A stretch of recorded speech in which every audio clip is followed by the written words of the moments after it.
moi, j'ai été extrêmement critique de LFI depuis le 7 octobre. Oui. Et j'ai été particulièrement choqué par les propos de certains membres de LFI. Je dis bien certains membres parce que tous les députés LFI, toutes les personnes LFI n'ont pas tenu les propos que certains ont tenus.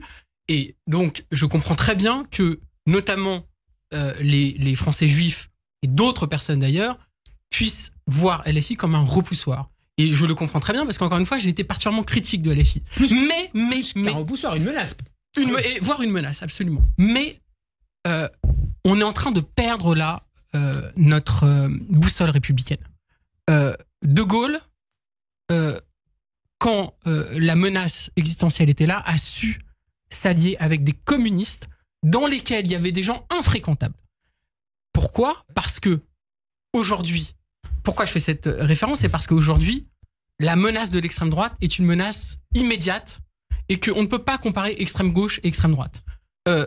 L'extrême gauche, quoi qu'on en pense, quelques critiques qu'on ait à formuler contre elle, etc., défend aussi un programme de redistribution, un programme d'égalité sociale, un programme de défense des droits humains.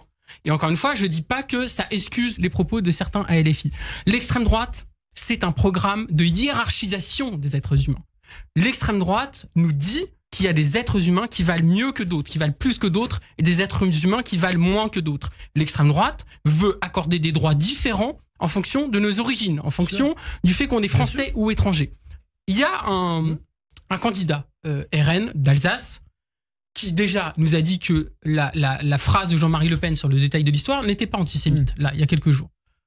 Donc l'antisémitisme au sein du Rassemblement national est toujours très présent. Et moi, résiduel. Et je dis juste, et c'est pas résiduel. Et quand moi je reçois des attaques antisémites à longueur de temps sur les réseaux sociaux, c'est avant tout par l'extrême droite. Ouais. Évidemment qu'il y a de l'antisémisme à gauche, je l'ai toujours dit. Ce ne sont pas quelques brebis galeuses comme l'affirme. Et c'est pas quelques brebis galeuses. Mais ce Laurent Gneidig a dit autre chose. Et c'est pour ça que je tiens à le dire parce que on peut pas faire de comparaison extrême gauche et extrême droite.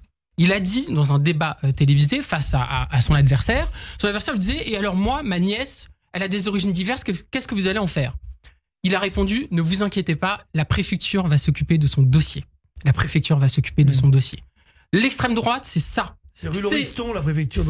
C'est la froideur administrative, c'est le tri des êtres humains, le tri des citoyens, c'est la hiérarchisation, c'est le racisme, c'est la xénophobie, c'est comment dire, l'exclusion de certains êtres humains en raison de leur origine. L'extrême droite, ça a toujours été ça dans notre histoire. Et quand des gens disent l'extrême droite, on n'a jamais essayé, etc., on a essayé, ça a donné le gouvernement de Vichy, le pire gouvernement de l'histoire de France. Donc, ça a donné aussi des politiques dans certaines villes. Par exemple, je ne sais plus dans quelle ville du Sud, le maire, je ne sais plus si c'est Fréjus quoi que ce soit, une des décisions d'un maire d'extrême droite a été de couper l'électricité, le gaz et le chauffage au secours populaire. Donc, l'extrême droite, on connaît, on sait ce que ça donne. Et je dis attention aux comparaisons hâtives. LFI, il y a des choses qui sont totalement condamnables dans LFI, mais l'extrême droite est le danger suprême parce que c'est un danger existentiel pour la République et pour les habitants de cette République. Plus immédiat qu'on le dit. Et plus immédiat, puisque LFI ne risque pas d'avoir la majorité. Rachel Kahn, on a deux projets qui sont complètement dissemblables entre le RN et LFI. Il ne faut pas les comparer malgré tout, malgré l'hostilité qu'on peut avoir pour l'un ou pour l'autre. Dans la période, pour les deux. La morale de cette période trouble, c'est que les ennemis de mes ennemis ne sont pas forcément mes amis. En fait, c'est ça le truc. C'est pas parce que le RN, LFI est mon ennemi que le RN est mon ami. Voilà.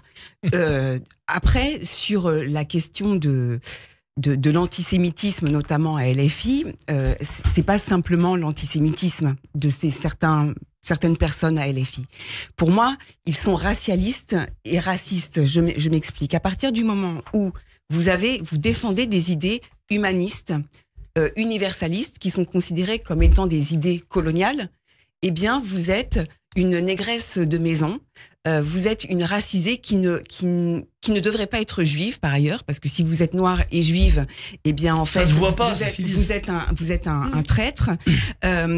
Toutes ces choses-là, on a entendu parler aussi de toutes ces réunions en non-mixité. Donc moi je veux bien qu'on soit pas dans voilà les replis identitaires, mais surtout moi ce qui me dérange dans cette frange-là, c'est que lorsque vous venez d'ailleurs, vous n'avez pas le droit d'être républicain, républicaine. Vous devez être inféodé à la parole de Jean-Luc Mélenchon. Mais Mélenchon, c'est pas mon Montboina, quoi. C'est-à-dire qu'en fait, il défend sous couvert de décolonialisme un truc complètement de domination, de la meute. Et ce troupeau déracisé doit penser...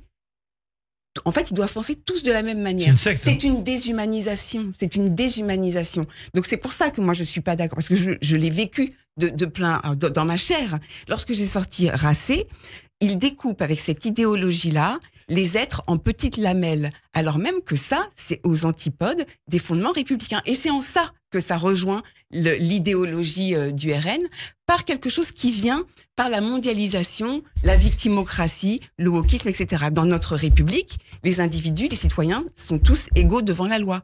On a vu combien de politiques nous dire que parce que ce sont des racisés, leur antisémitisme c'était moins grave, ou parce que les trucs de harcèlement de rue, parce qu'en fait c'est des musulmans, et en fait c'est moins grave. Non, l'égalité devant la loi de tous les citoyens. Si c'est ça le nouveau projet, alors ok. Mais les discriminations existent aussi. Les discriminations existent, elles sont structurelles. Elles sont structurelles. Et que quand on est aujourd'hui noir ou arabe en France, on a de facto moins de chances que d'autres, par exemple, d'avoir un emploi. Je savais pas. C'est les sociologues travaillent là-dessus. D'avoir un emploi, d'avoir un logement, etc. Donc c'est aussi important de tenir un discours sur le fait que la promesse républicaine universaliste, qui est évidemment notre idéal à tous, elle n'est pas remplie aujourd'hui. C'est très précisément. Elle n'est pas remplie aujourd'hui. Et qu'aujourd'hui, il y a des discriminations contre lesquelles il faut lutter. Mais justement, c'est pas parce que... T'as un mot, Rachel. Ok. Lorsque on a participé dans l'écriture à Noir n'est pas mon métier, ce qui veut dire ce que ça veut dire, c'est pas la peine de revenir à l'essentialisation des gens ou de faire en sorte que la lutte contre le racisme devienne finalement une démarche ségrégationniste. C'est ça le truc. Mais moi, je suis une militante de l'antiracisme.